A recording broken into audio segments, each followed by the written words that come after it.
Welcome to NTD Evening News. Our top story tonight, President Trump sending border czar Tom Homan to Minnesota.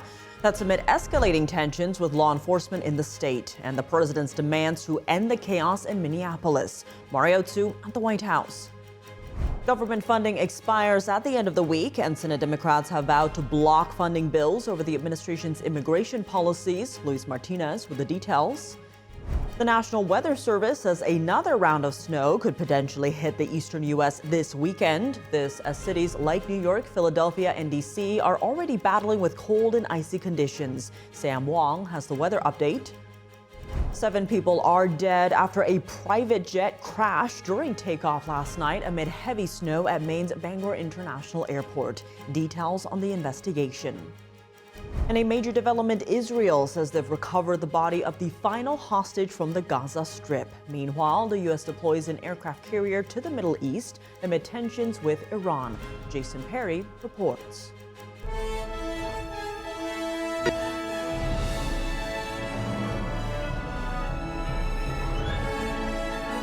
This is NTD Evening News, live from our global headquarters in New York City. Here's Tiffany Meyer. Good evening and thank you for joining us tonight. President Trump deploying border czar Tom Homan to Minnesota, where he says Homan will report directly to him. And the president laying out demands to end the chaos in Minnesota, calling on local leaders to cooperate with the federal government. We now go live to NTD's Washington correspondent Mario Tsu at the North Lawn of the White House. Mari, good evening.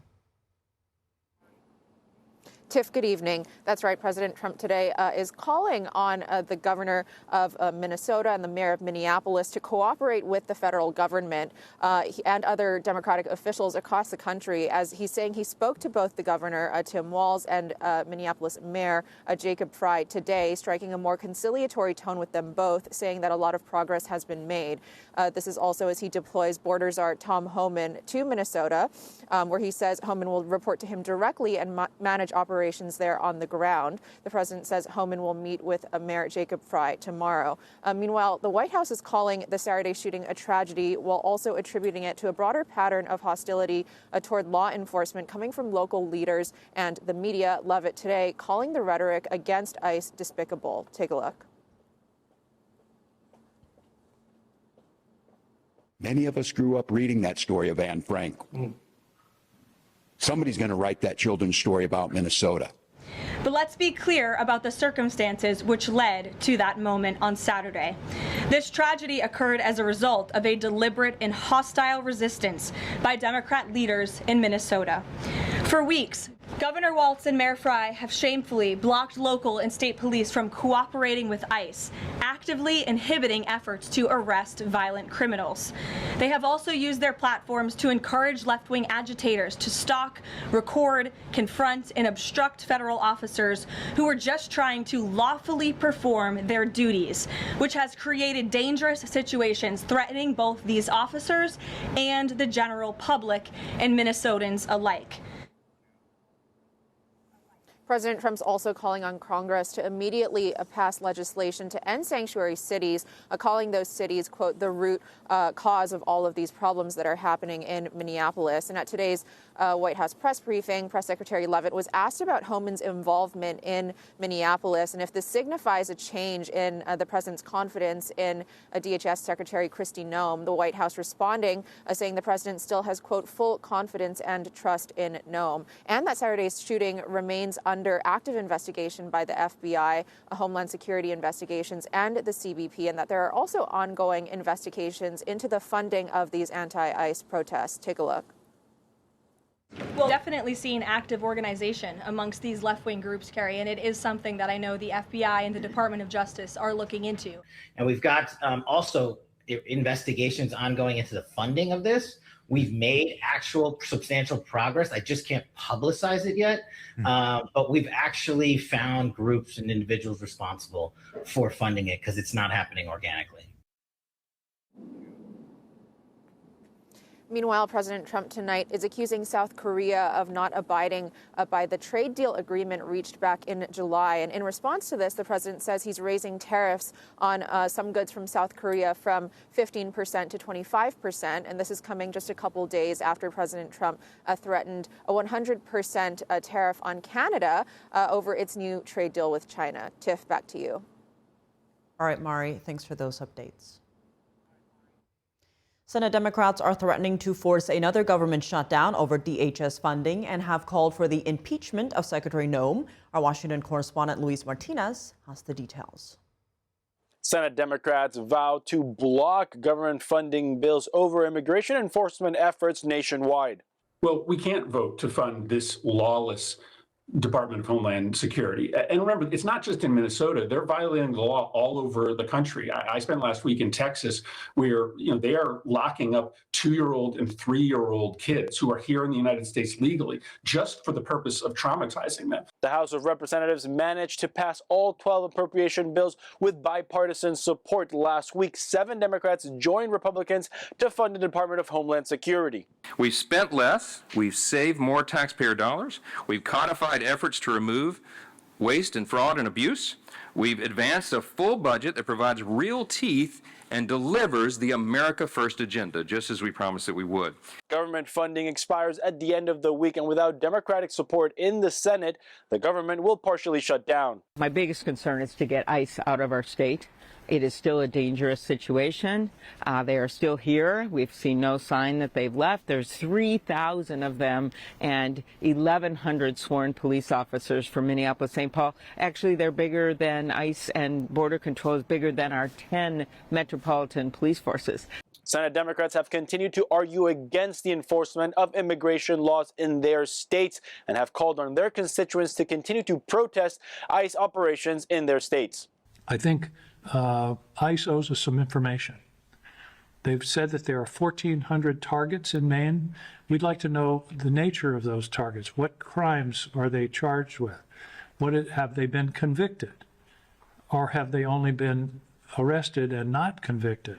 But the damage to children, to families, the breadwinner who's being taken away, what's going to happen to that family? The Trump administration is creating this mayhem, particularly in cities in swing states, in order to take control of the election, to say, oh, the city's out of control, the state's out of control, you can't trust the state government, we just need to run the election in November. The Senate is in session today, but no votes were scheduled due to the snowstorm. Senators are expected to take the first procedural vote to fund government through fiscal year 2026 on Tuesday. Reporting from Washington, D.C., Luis Eduardo Martinez, NTD News. Meanwhile, Senator Rand Paul called on the heads of ICE, Customs and Border Protection, and other immigration officials to testify before the Homeland Security Committee. House Homeland Security Chairman Andrew Garbarino made a similar request. And we continue to follow the winter storm that's gripping much of the country. The National Weather Service says another round of snow could potentially hit the eastern U.S. this weekend. This as places like New York, Philadelphia, and D.C. are already battling cold and icy conditions. NTD Sam Wong brings us more from the nation's capital. A total whiteout across the nation's capital. The D.C. area is buried under a blanket of snow after a powerful winter storm slammed the region over the weekend. Definitely the biggest snowstorm. I've seen my handful of snows, but nothing to this caliber. I came in during the snowstorm and I got a 4-wheel drive and I plowed right through it. So I took some videos of coming through the city with nobody on the streets as the snow was coming down. So it was actually pretty cool. According to the National Weather Service, the snowfall in D.C. topped out at roughly 9 inches, with some places seeing several inches of sleet on top of the snow, piling on layers of icy pellets and creating its surface as frozen solid. Outside the Capitol building, families gathering for a good time. Perhaps not the best snow for snowball fights, but good enough for sledding. Yeah, we're having a good time just sledding, having fun. We usually don't get this much snow, so. We are attempting to sled without sleds. It's not going very well, but we're trying. Best time in the world. Got my trash can lid here, making the best of it, but, only snows so often in D.C., so you got to make the best of it. We're here outside the Capitol, standing on top of a thick layer of snowpack. As you can see, if I really try to dig down into the snow with my heels, I can probably dig about a few inches deep into it. By the way, the worst part of the snowstorm is already over, but with temperatures staying below freezing all throughout the week, we're not expecting the snow to melt anytime soon. Some residents say despite the fun the storm brought, getting around could prove a little difficult. The church is right down there, but to get to it, this morning I thought I'd chance it and see what would happen. Getting on the street with all of this piled up is very difficult, so I had a good spill. Zooming out, from New Mexico to Maine, heavy snowstorms have impacted much of the country, leading to power outages in more than 800,000 homes and causing thousands of flight cancellations. At least 20 deaths have been linked to the severe weather nationwide, including 8 in New York City since Friday. Now back in D.C., officials are urging residents to stay off the road as snowplow crews work to clear interstates and major travel routes. Reporting in Washington, D.C., Sam Wong, NTD News. A private jet carrying 8 people crashed during takeoff last night at Maine's Bangor International Airport. The aircraft flipped over and caught fire amid heavy snow in the region. The Federal Aviation Administration says 7 people died and 1 was seriously injured. Officials have yet to release their identities. The aircraft is registered to a personal injury law firm in Houston, Texas, but the firm has been silent on the accident. The FAA and the National Transportation Safety Board are investigating. An audio recording from air traffic control showed someone saying aircraft upside down. We have a passenger aircraft upside down about 45 seconds after a plane was cleared for takeoff. The airport's director said first responders arrived less than a minute later. Bangor International is located about 200 miles north of Boston and will remain closed until at least noon on Wednesday. In a major development in the Middle East, Israel says it has recovered the body of the final hostage from the Gaza Strip. Meanwhile, the U.S. military has announced that an aircraft carrier and other warships have deployed to the Middle East amid tensions with Iran. NTD's Jason Perry has the update. The Israel Defense Forces on Monday said they recovered the body of the last hostage from the Gaza Strip. Israeli troops sang their national anthem around the remains of Israeli police officer Ron Gavili. Many people see Gavili as a hero because he gave his life during the Hamas terrorist attack on October 7th, risking his life to fight terrorists and save others. Gavili's father was seen outside his family home on Friday, wiping tears from his face, before police escorted him to a ceremony in southern Israel to welcome back his son's body. Gavili's family later addressed the media, and Gavili's sister said she wanted to thank President Trump. Mr. President, when you look at our eyes and you said, we're going to bring Ron home, and you promised us, and we believe you, and we're thankful for this. And I want to thank for everyone who helped us. Israeli Prime Minister Benjamin Netanyahu made the announcement at Israel's parliament. My friends, members of the Knesset, just a short while ago, we brought back Ronnie Gavili, a hero of Israel. There are no more hostages in Gaza. And he said it was time for people to remove the yellow ribbons they had been wearing for 2 years, which signified there were still hostages in the Gaza Strip. A resident in Israel explained the difficulty of the mission to find Gavili's body. In a bunch of, you never know what it is, and they find him and identified him and bring them back home. And now that the remains of the final hostage have been returned, this could pave the way for a limited reopening of the Rafah crossing between Gaza and Egypt. In another development, the U.S. military has announced the deployment of an aircraft carrier and other warships to the Middle East. This comes amid tensions with Iran over its deadly response to protesters in the country. However, Iranian authorities unveiled a mural in Tehran which depicts attacks on an aircraft carrier. The caption in both English and Farsi reads, "If you sow the wind, you will reap the whirlwind." Iran's foreign ministry spokesperson on Friday said Iran possesses, quote, extraordinary defensive capabilities. And he added that Iran will respond fiercely and comprehensively against any aggression or threat. Jason Perry, NTD News. Coming up, a Fox News investigation reveals that complex groups of socialists and communists are behind the Minnesota protests, and it says they're based here in the United States. Arlene Richards brings us the details.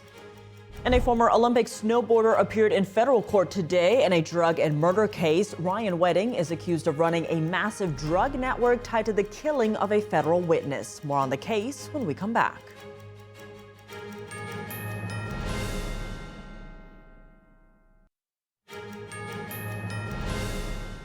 Welcome back. I'm Tiffany Meyer. The White House announces that border czar Tom Homan will be leading ICE operations on the ground in Minnesota. Homan will also continue having, quote, productive conversations with state and local officials. NTD correspondent Jason Blair has more. Mr. Homan will be the main point of contact on the ground in Minneapolis. The White House is putting border czar Tom Homan in charge of ICE operations in Minnesota. White House Press Secretary Karoline Leavitt says DHS Secretary Kristi Noem is doing fine, but is also currently overseeing FEMA as winter storms create emergencies across the country. Border czar Homan is in a unique position to drop everything and go to Minnesota to continue having these productive conversations with state and local officials. Leavitt says that Customs and Border Protection official Greg Bovino will continue his work, but Homan will be the main contact in Minneapolis. Mr. Bovino is a wonderful man, and he's a great professional. He is going to very much continue to lead Customs and Border Patrol throughout and across the country. This follows ongoing tensions in the state, including 2 fatal DHS-involved shootings, as well as investigations into allegations of widespread Medicaid fraud. The fact that you have Governor Walz and, again, the mayor, who have been encouraging these left-wing agitators to come out and to harass and to dox and to threaten ICE in an attempt to distract from the widespread massive fraud that has taken place in their state. Minnesota officials have sued the DHS in an attempt to temporarily stop ICE from operating in the state. We believe in law and order in this state.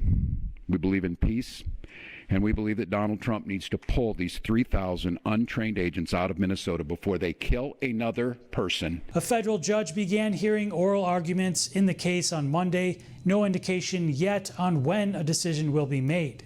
And when asked whether ICE agents would start wearing body cameras, Leavitt said that the decision is still being worked out. That's a policy question that I know the policy folks in the building are having with members on Capitol Hill, and I'll leave it to them and the president to make that decision. The White House is encouraging Minnesota to cooperate more with ICE in order to see fewer agents making arrests on the street. 7 of the top 10 safest cities in the United States cooperate with ICE. And we've seen historic turnaround in safety in cities that have chosen to cooperate with ICE, that are not just led by Republicans, but also look right here in Washington, D.C. And over the weekend, Minnesota National Guard were seen on the ground in Minneapolis after being activated by Governor Walz and put on standby.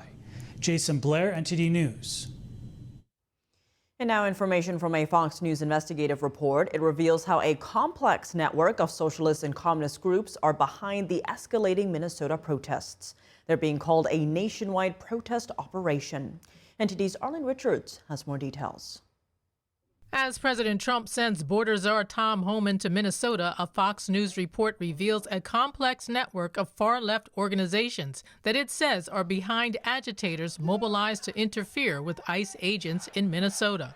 The report released Sunday by Fox investigative reporter Azra Nomani details how a national network of socialist, communist, and Marxist-Leninist cells in the United States used encrypted signal messages to actively track ICE agents. Nomani states that based on her review of the messages in real time, anti-ICE rapid responders quickly mobilized on the scene where armed protester Alex Preddy was killed even before any shots were fired. FBI Director Kash Patel said on Monday that rioters in Minneapolis have been conducting organized attacks even before the Preddy incident. In an interview, he discussed what law enforcement found in a protester's vehicle earlier this month.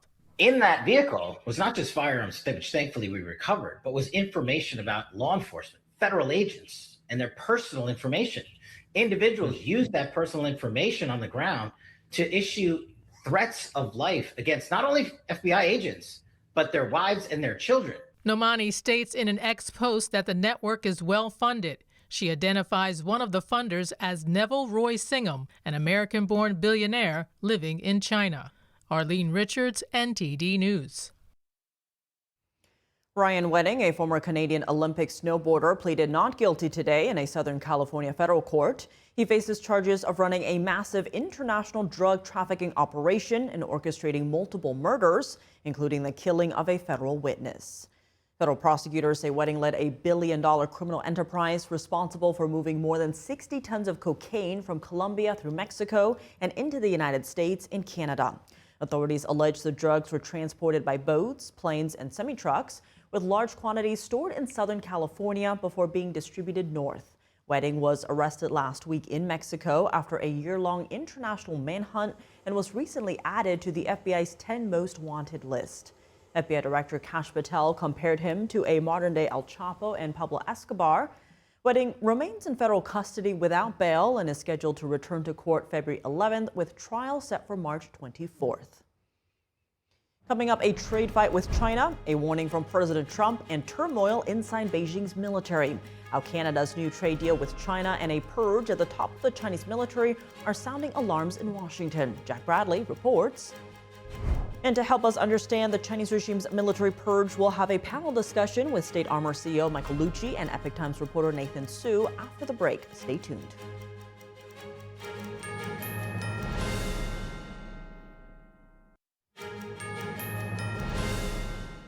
Welcome back. I'm Tiffany Meyer. President Trump is warning that Canada is risking its economic future by cutting tariffs on Chinese electric vehicles and could face steep U.S. tariffs in response. The dispute comes as China confirms a major purge of its top military leadership, raising new questions about instability inside the Chinese Communist Party and possible implications for Taiwan. NTD's Jack Bradley has the details. We have no intention of doing that with China or any other non-market economy. What we've done with China is to rectify some issues that developed in the last couple of years. Canadian Prime Minister Mark Carney says Canada is not pursuing a free trade agreement with China. That's after President Trump says that Canada could face a 100% U.S. tariff if it makes a deal with China. And we can't let Canada become an opening that the Chinese pour their cheap goods into the U.S. We're going to use the expression back to the future with respect to EVs. The criticism follows Carney's recent trip to Beijing, where he signed multiple agreements on cutting tariffs on Chinese electric vehicles from 100% down to just over 6% on the first 49,000 cars.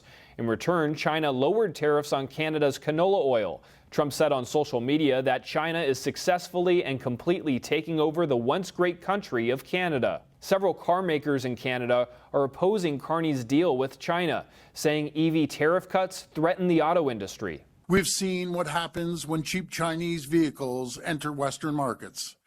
Factories have closed, workers have lost their jobs. That's the risk this deal is creating. The federal government's decision to open the Canadian market to Chinese EVs is deeply concerning.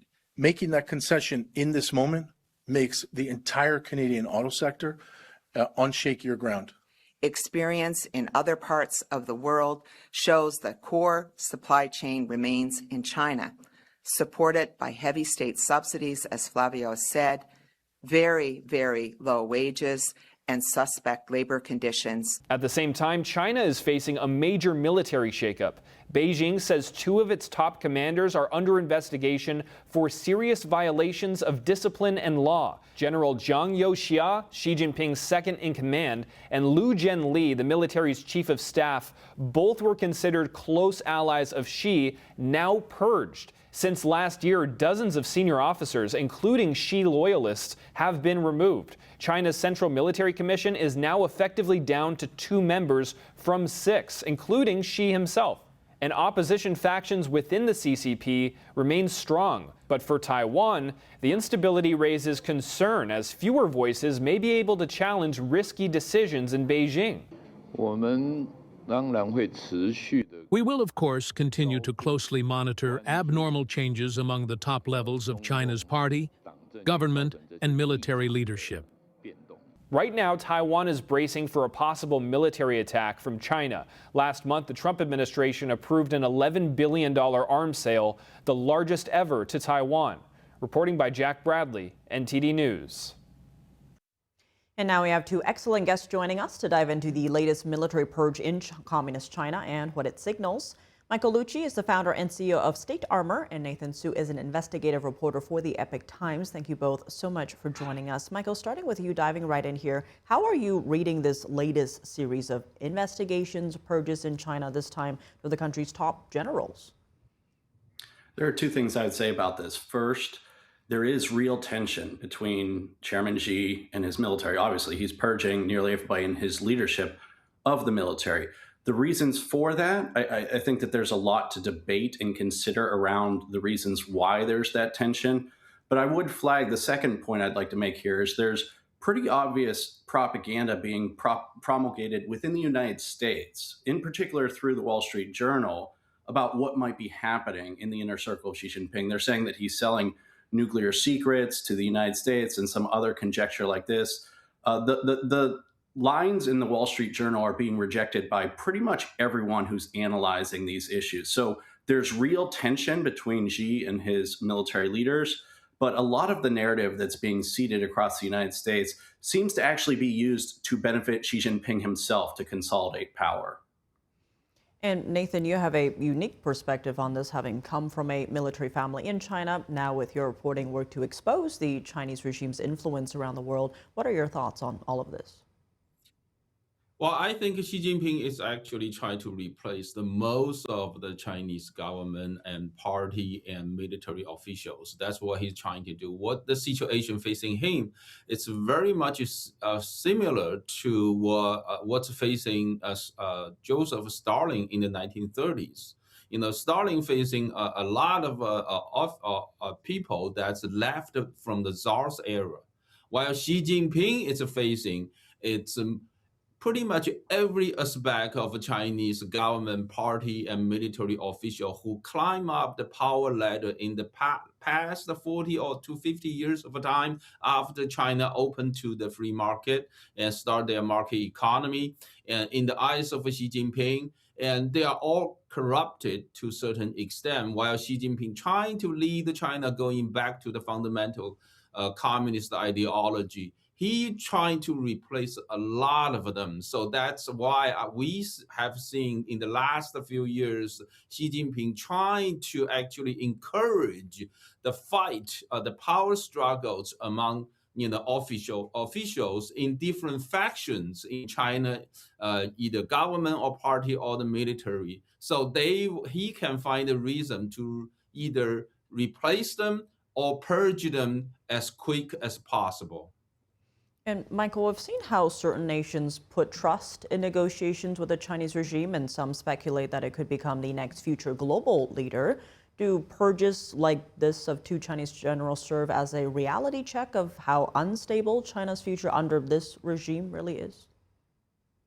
Well, Tiffany, it's actually a really incredible example. So you have the Prime Minister of Canada talking about making a trade deal with Xi Jinping, as he is, as you're noting, purging his military leaders. But this is nothing new. If you look at the track record of communist China since just the COVID era, they unleashed a pandemic on everybody.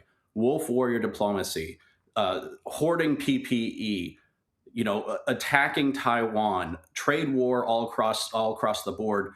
So they've been the source of global instability. They backed Putin's invasion of Ukraine.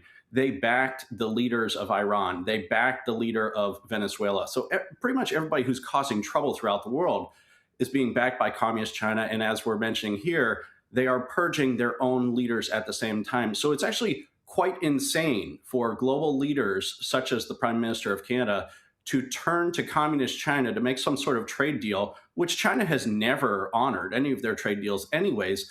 But this is occurring amidst a time of tremendous turmoil within China, and as the United States is fortifying against China across the globe. And Nathan, your thoughts on if this latest purge is a reality check for people in countries who might see as communist China as a future global leader? Well, I think that in the leaders of the Western world, we need to clearly have a clear mind that we need to treat China as our enemy, not competitor. China has been involved with us, the unrestricted warfare, ever since the 90s. And while we have been dealing with China using the rules, regulations, legality, all these things. You cannot rely on these things to win a war. That just doesn't work. And Michael, how should the U.S. be responding to this? Does it change the U.S. approach to relations with China? I think that the United States should prepare for China to start a war in the Indo-Pacific. And then President Trump's national defense strategy points to exactly that, wanting to deter war through strength. And most specifically, he says he wants a denial defense on the first island chain. So that would include from Korea to Japan to Taiwan to the Philippines. So a denial defense so that China cannot invade one of those neighbors, cannot break out from the first island chain, and cannot really disrupt all global trade that goes through the Straits of Taiwan, the South China Sea, and otherwise. So I think that President Trump is putting pressure on a lot of China's allies, obviously Venezuela, Iran. President Trump is working with NATO to fortify the Arctic, that's Greenland. President Trump's trying to get back control of the Panama Canal, putting trade restrictions on China and trying to get our allies to do the same. So I think that what he's doing is generally the right thing, which is get supply chains that are separate from China, get allies ready to deal with China, and really fortify the first island chain against a potential invasion by China. And expanding on that, Nathan, this is seen as the highest profile purge to date of senior military leaders inside China. It also involves the last two who had real war experience. How could that impact a potential Taiwan invasion? Well, I think what Xi Jinping trying to look at, it's not seniority and experience. And that's in the past that he has to choose, these people with top seniority, top, more experienced, but he actually doesn't like them. So he find a way to try to replace them as much as possible, as quick as possible. It's really so after all these seniorities, experience not counting, then all these people being removed, he will be able to reach out to the people who will really loyal and follow, his direction. So I think in the next 5 years, will be living in the most dangerous time window that very much possible, the highest possibility that the war that will break out in the Western Pacific, And I think after 2030, that possibility average actually will start going down. And after 2035, because China's the population aging really fast and their economy really go down to the toilet really fast. So I think after 2035, the possibility of going to have a war with China is going to be less and less. But the next 5 years is the most difficult time we have to deal with. And then we need to make our military men and women in service better equipped, better trained, and fully ready so we can defend the peace and try to avoid a war. A lot at stake for sure. Michael Lucci, Nathan Su, thank you both so much for joining us. Thank you. Virologist Dr. Li Menyang was one of the first scientists to warn the world that the Chinese Communist Party was covering up COVID-19. Now she's facing another front in that battle as Western media outlets echo Beijing's narrative. Tonight, she joins NTD's Steve Lance for a wide-ranging interview. Here's a preview. And the CCP also know New York Times is a very good tool to leverage the cognitive warfare in the U.S. and all over the world. So they use this interview, the so-called interview, to get close to me. And the main idea is to help CCP to locate me. Because since I came to the U.S. from Hong Kong for almost 6 years, China is desperately to hunt me. From the COVID cover-up to the CCP's global information warfare, don't miss the full conversation tonight on Capitol Report with Steve Lance at 7 p.m. Eastern. Coming up, Super Bowl 60 is around the corner. This year it returns to Silicon Valley after 10 years. Local leaders are preparing to get football fans to the game safely and smoothly. David Lamb reports. And once they arrive, they'll get a rematch of Super Bowl 49 as the Patriots and Seahawks advance. Dave Martin joins us to discuss when we return.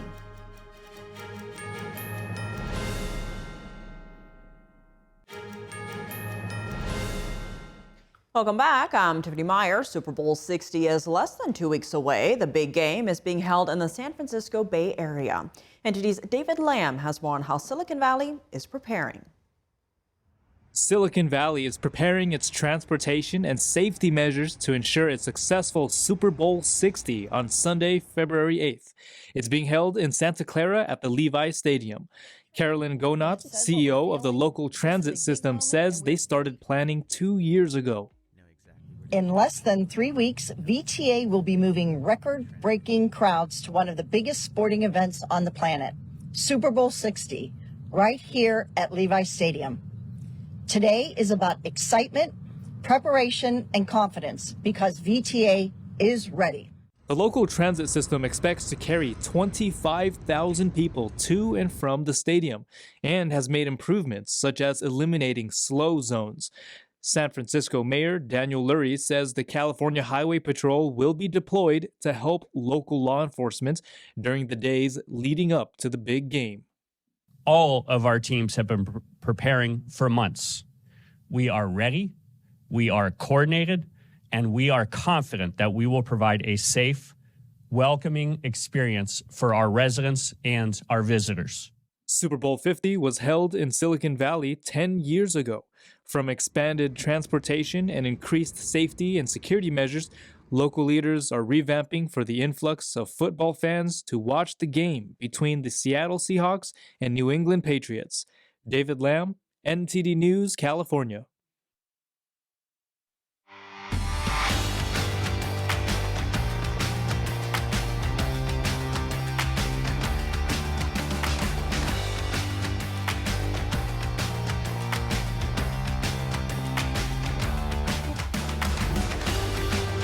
And now for your sports news, we're joined by NTD's Dave Martin. Dave, we've got some tennis news and college basketball, but let's start in the NFL as the Seahawks and Patriots won yesterday to advance to the Super Bowl. Now, New England in particular had to win a battle in the snow to advance. What did you make of all of this? Yeah, it started snowing very hard there in the second half. Now, once that Patriots got that field goal early in the third quarter to go up 10-7, the conditions really worsened. Very windy, very snowy.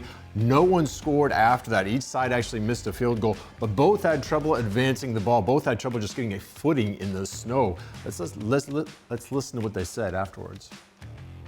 Yeah, it was definitely a little slick. I think definitely a little slick. It's hard for, when it's grass for it to, I think underneath with the heaters like our stadium does, it's hard with grass, I guess, to do that. But no, I think it was good enough on the last run to get around the edge. And I think other than that, we had some times where we had some chances to score, and I think we got to help our defense out more. But hey, it is what it is, and that was man, it's awesome going to Super Bowl. So I can't complain. A couple things, obviously, man. Disappointment. You hurt for every one of those players in that locker room. You don't know that it's going to be like this 3-point game. But it became apparent that with each possession, a field goal, that type of thing was going to be real important. We weren't able to get it done, and it's tough, especially in this game. Yeah, so Peyton there talking about how big a field goal was in the game, and they had an opportunity there in the second quarter to kick somewhat of an easy one. They had a 4th and 1 from the 14, decided to go for it instead, didn't work out. I think he kind of feels bad about that. But after that, the game got much worse. If you're watching it, it was just all white on the TV, basically. So, yeah, it was quite a game, Tiff. You missed them. You missed a good one. I've been watching penguin memes is what I've been seeing. Close enough. Yeah, speaking of snow. Well, after the Rams lost yesterday in the NFC game, quarterback Matt Stafford declined to comment when asked whether he would be back next season. Yeah, that'll be a big decision. Stafford, 37 years old now, but he's the odds-on favorite to win the NFL's MVP award this year. He was very good yesterday, threw for 346 yards, 3 touchdowns in the 31-27 loss. Let's actually listen to his coach and the other coach said after the game. I'm incredibly proud of our team. I'm happy for the 12s, happy for our city.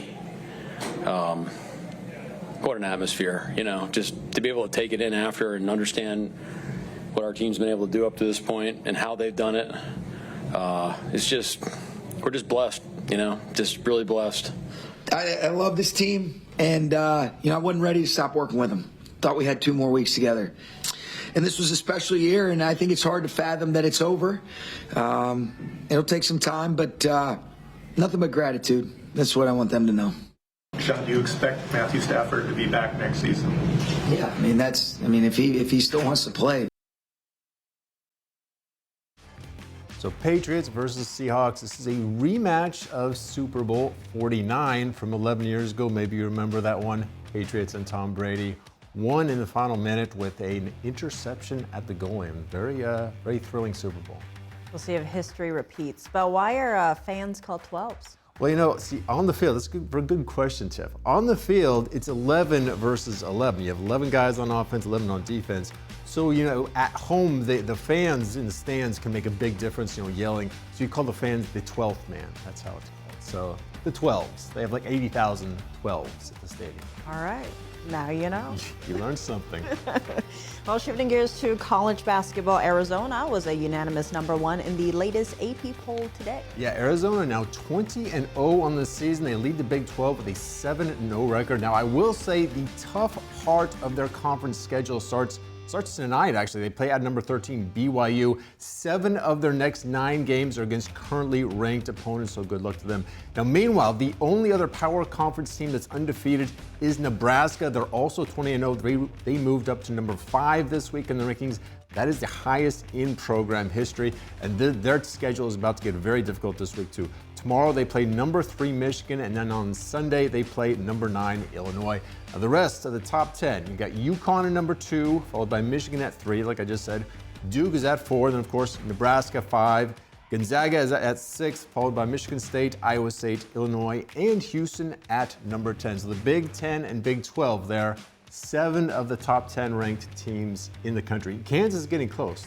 You remember, Tip, a couple weeks ago when I was pretty sad that Kansas was out of the rankings. They're now up to number 14. So all is becoming right in the universe again. They might have a comeback. Maybe they have a comeback.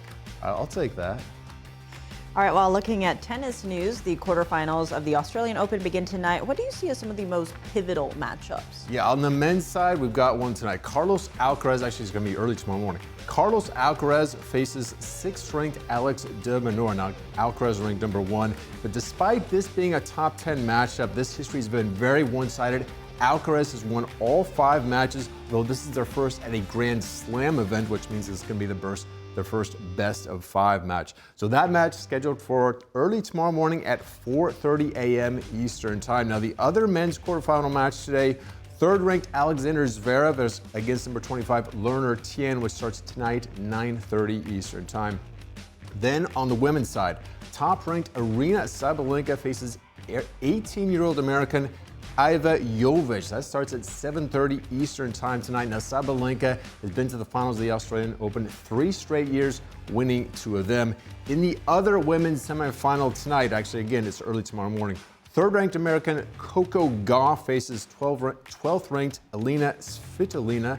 That match starts at 3 a.m. Eastern Time tomorrow morning. So set your alarm clock there, Tiff. I'm about to say you're getting no sleep, or you're gonna, watch the whatever you call it when it's been taped. I'll probably watch the replay of There it, we maybe go. some highlights or some of the, you get the gist of it. Other than, me coming in with 2 hours sleep, maybe not the best thing. So I'll just have to rely on, the replay. All right, now you know another term. Well, Dave, as always, thanks for joining us. Thank you, Tiff.